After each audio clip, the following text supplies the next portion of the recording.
El 25 de mayo de 1810 se produce en Buenos Aires la famosa Revolución de Mayo. A partir de este momento inicia el proceso independentista de Argentina y del resto del Cono Sur. Esto implica, aunque sea en la teoría, que todas las fuerzas patriotas que buscaban la independencia se ponían de acuerdo, dejaban de lado sus diferencias políticas en pos de perseguir el objetivo común de expulsar a los realistas. Pero la realidad termina siendo muy diferente.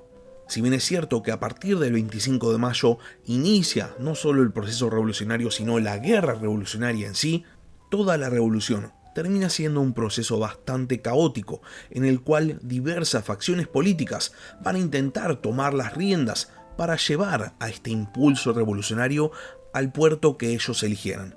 ¿Qué quiere decir esto? Que no pasa mucho tiempo desde la revolución para que surjan facciones políticas contrapuestas.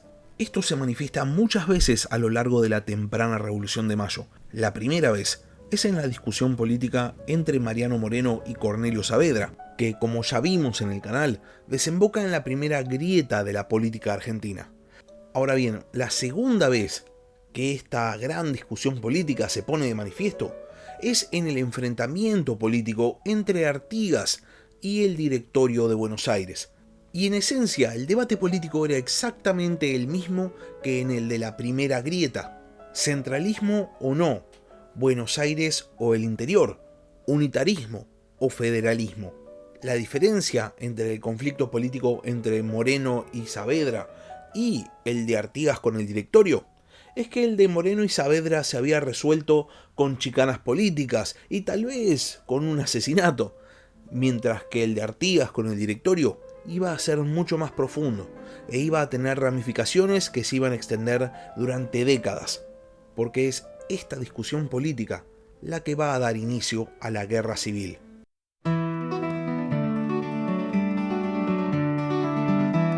Hola a todos, sean bienvenidos al podcast de historia La Barba Roja de Barba Roja.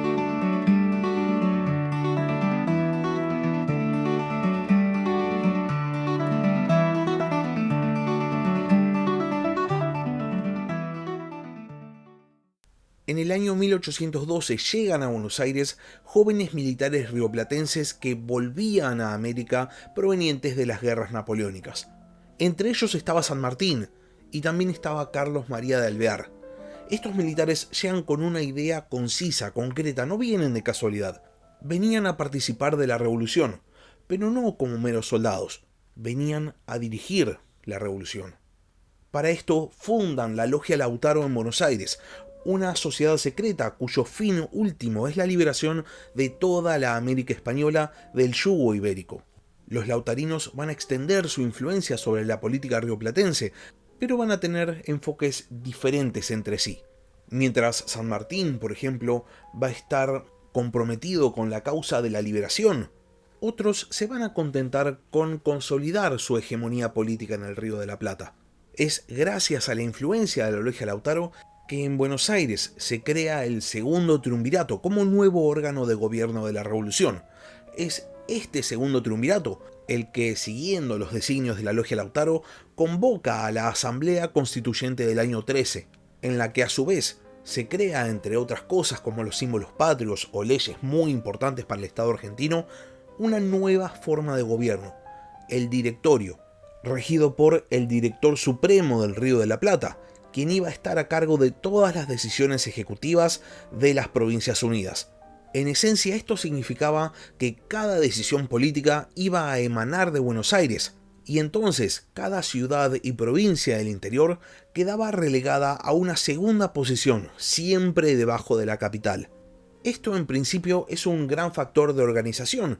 Si todas las decisiones emanan de un solo lugar, entonces no puede haber malentendidos, y el camino es uno solo.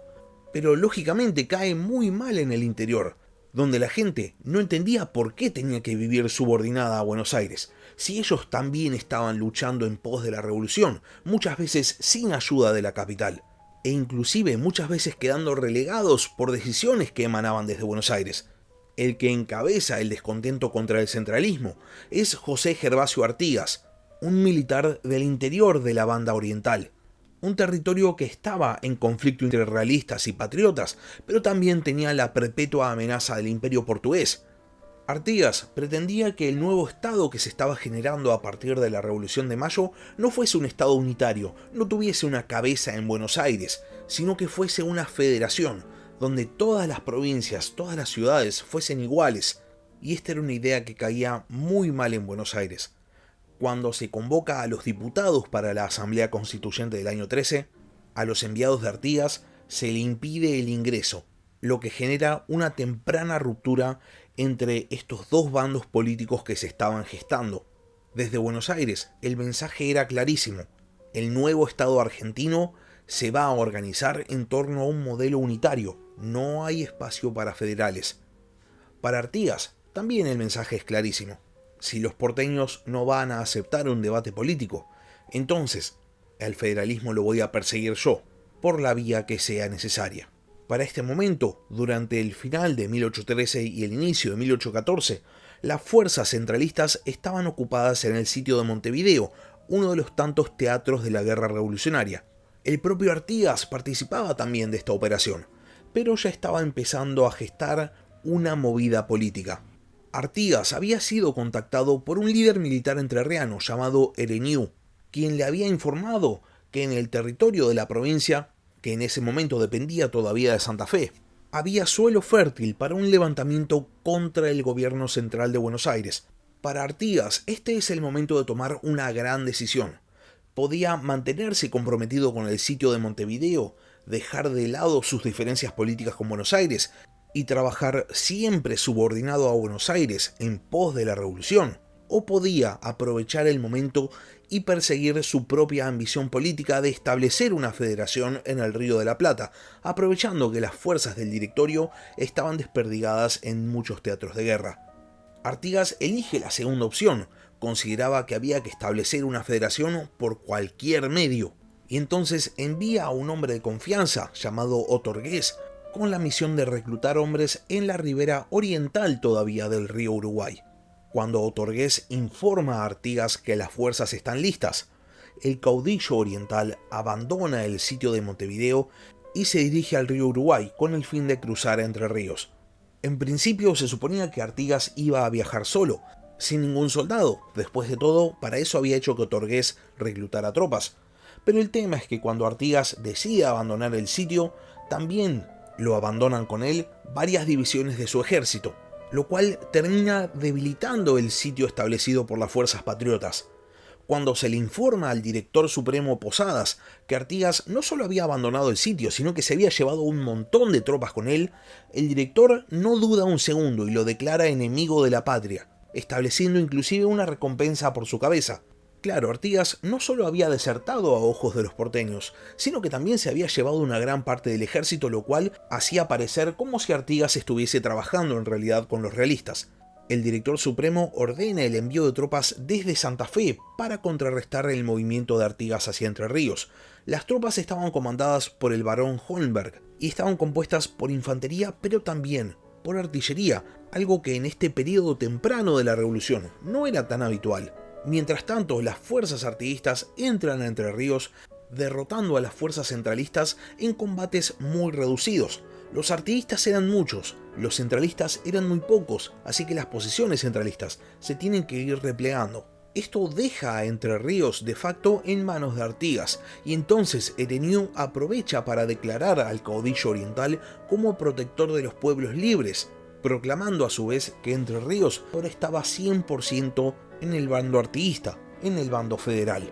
Mientras esto ocurría, las fuerzas del barón Holmberg entraban a Entre Ríos y se sobreextendían, se alejaban demasiado de Santa Fe.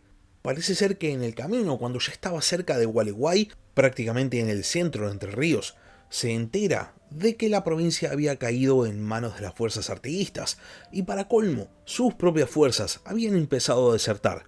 Por este motivo, Holmberg decide pegar media vuelta y volver hacia Santa Fe.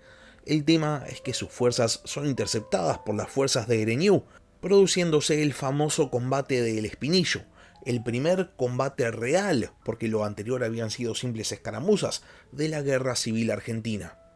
En este combate, las fuerzas federales de Ereñú derrotan al ejército unitario de Holmberg el día 22 de febrero de 1814, apenas un mes después de que Artigas abandonara el sitio de Montevideo. La noticia de la victoria de las fuerzas federales en la batalla del Espinillo se esparce por todo el territorio de las Provincias Unidas. Artigas, de la noche a la mañana, pasa a ser un líder político a tener en cuenta, y por este motivo es contactado por los realistas de Montevideo, los cuales le ofrecen cargos, le ofrecen dinero, con el fin de que se pase a su bando. Artigas, que no estaba peleando contra los porteños simplemente porque quería pelear contra Buenos Aires, sino que quería establecer una federación independiente del dominio español, obviamente rechaza esta oferta, y después se dispone a continuar con su campaña. Con Entre Ríos controlada, lo que le aseguraba un cruce libre desde la banda oriental, y además le proveía de un escudo contra las fuerzas que podía enviar el directorio, Artigas se dispone a expandir su influencia, enviando a una fuerza comandada por Basualdo hacia el territorio de la actual provincia de Misiones. Basualdo derrota al gobernador Pérez Planes el 19 de marzo de 1814 en la Batalla de la Cruz. Pérez Planes es capturado y fusilado por orden de Artigas, lo cual no es un dato menor. Pérez Planes había mantenido una disputa personal con Artigas durante varios años, y dentro de esta disputa había pasado de todo. Artigas, como gobernador de Yapeyú, había depuesto a Pérez Planes de uno de sus cargos, mientras que Pérez Planes había denunciado constantemente la creciente influencia de Artigas, la cual consideraba perjudicial para todo el Estado argentino. La cuestión es que esta disputa personal y política concluye después de la Batalla de la Cruz, cuando Artigas ordena el fusilamiento. Este hecho pone bajo la órbita artiguista a todo el territorio de las Misiones, incluyendo a la actual Corrientes, lo que dejaba a cargo del comandante oriental el territorio de las actuales Misiones, Corrientes, Entre Ríos y también obviamente la banda oriental en unos pocos meses. Para el directorio esto es una situación catastrófica. Artigas avanzaba por el litoral. En Montevideo las fuerzas realistas todavía no habían sido doblegadas. Y encima las fuerzas revolucionarias estaban en otros teatros de guerra mucho más importantes. El director supremo Posadas tenía que hacer algo, y lo tenía que hacer rápido. Todo su gobierno se estaba empezando a desmoronar, y entonces tal vez hasta la revolución corría peligro, o al menos la revolución unitaria, porque el federalismo parecía bastante saludable, y parecía estar en expansión. Y hasta acá llegamos con el capítulo de esta semana. Si llegaron hasta acá y no están suscritos al canal, les recomiendo que se suscriban, subo capítulos nuevos todas las semanas. Y si por otro lado ya están suscriptos pero tienen ganas de ayudar al podcast, pueden hacerlo transformándose en miembros del canal en YouTube o si no transformándose en Patreons. Les dejo el link en la descripción del capítulo. Muchas gracias por haber escuchado y hasta la próxima. Gracias por escuchar La Barba Roja de Barba Roja. Si tenés alguna pregunta o simplemente querés hacer un comentario, no dudes en escribirme al mail del podcast, labarbarrojadebarbarroja@gmail.com. Hasta la próxima.